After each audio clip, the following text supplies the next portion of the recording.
look at this upcoming week's drops. We got a lot to talk about, so let's get right into it. Let's start with February 16th, and that's going to be a very, very busy day. And first up, we have the Adidas Ultra Boost Uncage Silver Pack. This pair comes in a light gray prime knit upper with a dark gray heel counter and features a full-length boost mid in metallic silver with a gray outsole. These drop February 16th, and the retail price is $180. Dropping right alongside the Uncaged, we also have the Adidas Pure Boost coming in the same gray upper with the same metallic silver boost mid and gray outsole. You can find both pairs at select Adidas retailers along with adidas.com. Nike's annual Black History Month collection has evolved from a single Nike Air Force One to an extensive product assortment. Over the past decade plus, the message has also evolved from an honoring of African American athlete achievement to a wider celebration of Black heritage and the power of sport to fuel community action to create positive change. The Nike LeBron 14, Nike Kyrie 3, and the Nike KD9 come dressed in the BHM's black, white, and gold color scheme. Using the same color tones and detailing are the two Nike Air Force One releases, Serena Williams' Nike Court Flare and the Nike Lunar Epic Flyknit. The collection drops on the 16th with the Kyrie 3 retailing for $120, KD9 for $160, LeBron 14 for $175, the Nike Court Flare releases for $170, the Lunar Epic has a retail price of $185, the Air Force One Mid will release for $130, and the Air Force One Upstep Low for $140. All these pairs will be available on the Sneakers app at 7 a.m. Pacific or 10 a.m. Eastern on the 16th, and if any maps pop up for these, I'll make sure to share them with you all. We're not done with the 16th yet, and the next pair to release are the Nike KD9 Home 2. Coming in a white, varsity roll, and white colorway, this pair will retail for $150. Bad choice by Nike to drop them this week. With all the other dope drops, I don't see these selling very well, but that's just my opinion. And the last pair to release on February 16th are the Air Jordan 31 All-Star. I don't yet have any maps for these, but you can expect to see them on the foot sites like Champs, Foot Locker, and Foot Action, along with the Sneakers app for $185 retail at 7 a.m. Pacific or 10 a.m. Eastern. Over to February 17th, and only a couple pairs dropped this day, and the first up are the Nike Air Force One Ultra Flyknit.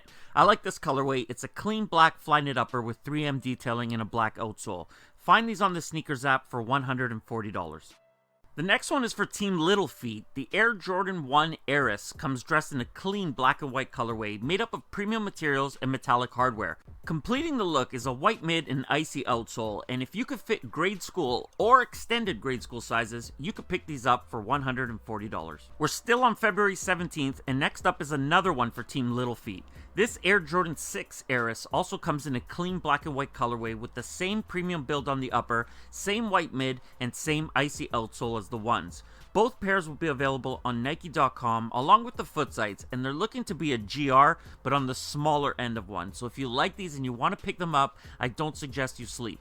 Like the ones, these will be available in extended sizing, but the retail price for these is set at $160. Last up for the 17th, we have the Air Jordan Retro 6 All-Star. A lot of you were worried that these might be a limited release, and well, you could sleep. You could probably sleep for 2 weeks and still pick these up because they are a massive general release. Pairs will be available on the Sneakers app, Foot Locker, Foot Action, Champs, and other Jordan brand retailers. They will release at 7 a.m. Pacific or 10 a.m. Eastern, and retail pricing for men's is $225. These will also be available in grade school sizing for, well, I'm not sure, but I believe grade school will cost $185. On to February 18th, and this is going to be another busy day.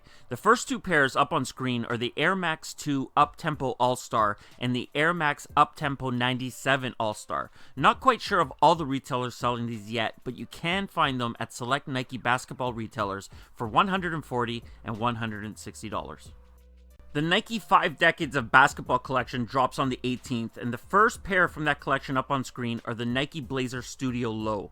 February 18th is the date, Sneakers app and Nike retailers is the place, and $120 is the price. The Nike Air Force One High Luxe is next, and this shoe is dope, coming in a Vachetta tan leather upper with rose gold accenting and some tassels thrown on the heel. What isn't dope is the price. This pair drops at Nike retailers and the Sneakers app for $275. I know some of you out there watching this are hypebeasts and you hated these. The Air Zoom Generation comes in a Vachetta leather upper with rose gold accenting throughout the shoe, a white mid, and gum bottom. The retail price for these is $200. This pair is going to be extremely limited with only a small handful of Foot Locker locations along with the Sneakers app retailing them. So hypebeasts, raise your hands, who wants them now? The Vachetta Tam foams will also be limited. They're not as bad as the Zoom Generation, but nonetheless, they're still limited. You all know I don't wear foams, but these look great. In my opinion, they're dope, but the price is a little out of whack with retail set at $300. If you like them and you don't mind the price tag, then look for them to drop at Foot Locker and the Sneakers app on the 18th.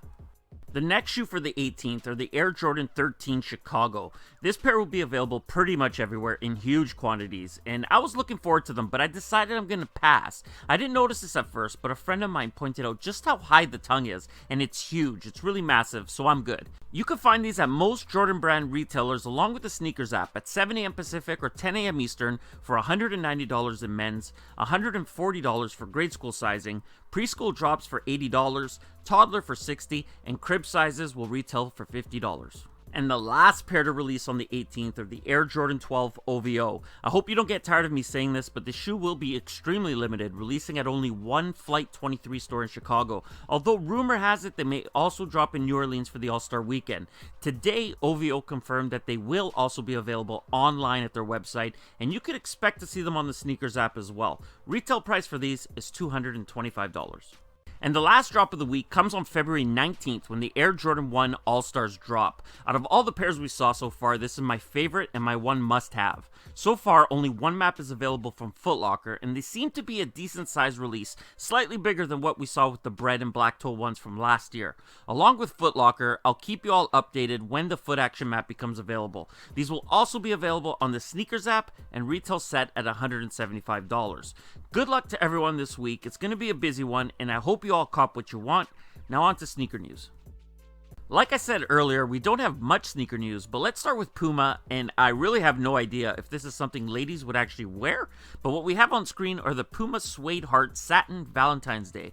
Coming in your choice of magenta, black, or gray, the pair features a premium suede upper with patent leather on the heel tab and thick satin laces. All three colorways will release on Puma.com on February 14th for $80 retail.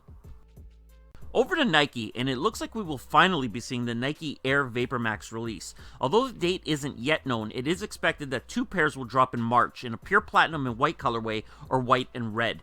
This pair is very interesting to me, and it's actually quite impressive. I had someone over on Instagram tell me they don't think the air bubbles are going to be very comfortable because the pairs they have worn in the past don't compare to Boost.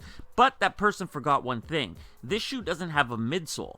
The upper of the shoe sits directly on the air bubbles, so it's going to be extremely interesting to see how these feel on foot. Just my 2 cents, but stay tuned for pricing and a confirmed release date. Over to Jordan Brand, and if these release, get the hell out of my way because I will run your ass over. What we have up on screen is a look at the Air Jordan 1 Blue Velvet. These are not an Heiress model like some have already started to say, but rather a one that is OG in form with Nike Air on the tongue tag. The shoe was spotted on the foot of Frank Cooker, who is a Jordan Brand employee, and I posted these up on IG asking for answers, and although he didn't give us anything good, he did tell me to stay tuned. So I'm going to tell you to stay tuned because when I hear more, you will too. And last up for today, we have some news regarding the next Champ Pack. We have the Champ Pack 6s, 7s, and 8s, and the rumor is this year we might be seeing a 13 and 14 pack. If you could recall when I did the history of the Air Jordan 13 video, Jordan actually won the title while wearing the 14 prior to them releasing to the public. The pack is expected to drop in April, so stay tuned for some first looks. And that does it for today's video, everyone. If you enjoyed it, and I hope you did, hit that like button. If you're new around here, subscribe, join the squad. If you have something to say, leave it in the comments below. And I'm out.